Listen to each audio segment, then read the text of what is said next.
Eesti Kunstiakadeemia, mis ta siis on? Kas katsepolügoon, laboratoorium, loomeinkubaator? Ilmselt jääb erinevatest sõnadest väheks kirjeldamaks ühte õppeasutust. Aga nii on.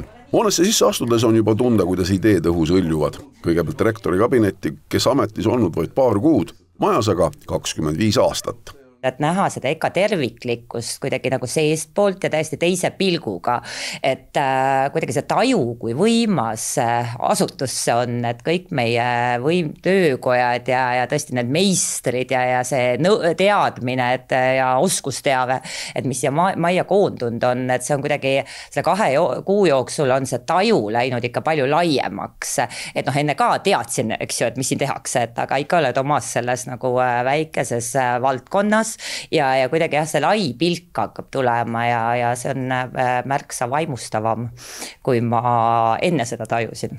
Selle näite üks väljundeid on rektori enda kabinet, millest on saanud kunstimuuseum, kus sentel kunagiste kuulsate kooli lõpetajate tööd. Tõesti, et need kogud, mis meil on, et paljud tööd on ju tegelikult meie kogudest ajaloolised tööd, et kas või see sama Põldroosi lõputöö üleval, Ülo Soosteri lõputöö, need on võimsad asjad, eks ju, et nad on meie kogudest olemas.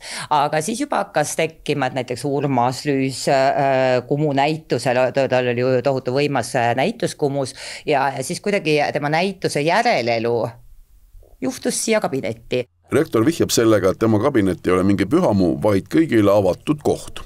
Ja kutsun teid nüüd väiksele tuurile selle Eesti Kunstiakadeemia majas ja võib-olla vaatame üle sellised atraktiivsemad ruumid, mis siin tehakse, siis tegelikult ma ei teadnud üldse, et siin on sepikoda sees ja siin õpetatakse selle kunsti viljelejaid välja, täitsa päris seppasid. Vaat seda masinat ma tean küll, see väga hästi, see on juba väga ammusest ajast ka Eesti erinevates maatöökodades kasutusel olnud ja see on selline suruõhuhaamer, mida sepad on pidevalt kogu aeg kasutanud. Kui palju meie noored tunnevad huvi metallitöö vastu? Tundub kuidagi ju must ja raske. Mis on klassikaline sepp?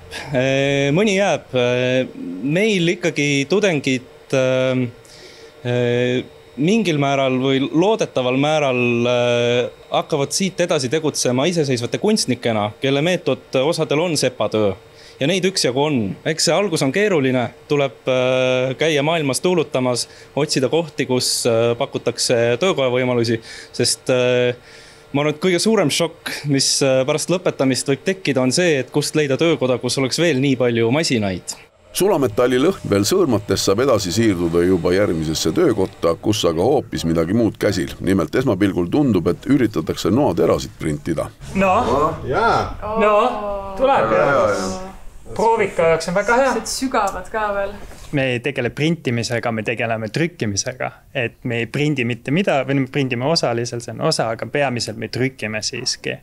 Ja trükkimine on kunstivorm samamoodi kui ka maalimine või skulptuur ja installatsioon. Et ei ole printimisega tegelemist muidugi. On selle aasta huvi ka, ma olen siin väga mitmes kohas ikkagi pärinud siin ka erinevates töökollad. Huvi on aktiivne, on väga aktuaalne, on see meil Eesti siseselt kui ka väljaspoole.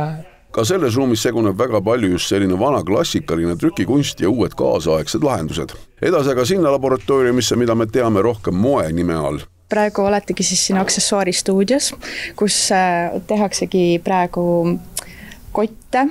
Esimene kursus lõpetab oma kotitehnoloogia ainet, et esmaspäeval on hindamine ja selleks ajaks peavad kõik asjad valmis olema. Võib ju pärida, mis on sellise tutvustava käigu eesmärk, aga peaasjalikult ka see, et tahtsime teile alustuseks näidata maja, kust meie täna algavad suvised saated eetrisse lähevad. Seda siis maja 6. korruse rõdult. Aga meie jaoks on kõige tähtsam see, et siin hakkab siis alates 9. juunist ehk juba täna, kui te meid vaatate, olema TV3 suvestuudio. Liina on seal juba proovimas, kuidas asi kõik välja näeb ja selline taust siis hakkab meile siit avanema. On ju imeline.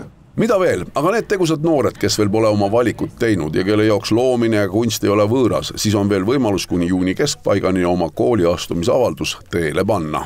Kunstiakadeemia kasvab, sellest pole üldsegi kahtlust ja me oleme siin nagu väikses sellises sisehoovis, kus siit Kotsepuu tänav veel läbi läheb ja pole võimatu, et kunagi ka selle nurga pealt kasvab välja mingisugune uus hoone, kuhu siis tudengid saavad tulevikus tulla, aga ühte, mida tahaksin lõpetuseks kindlasti öelda, see maja on avatud.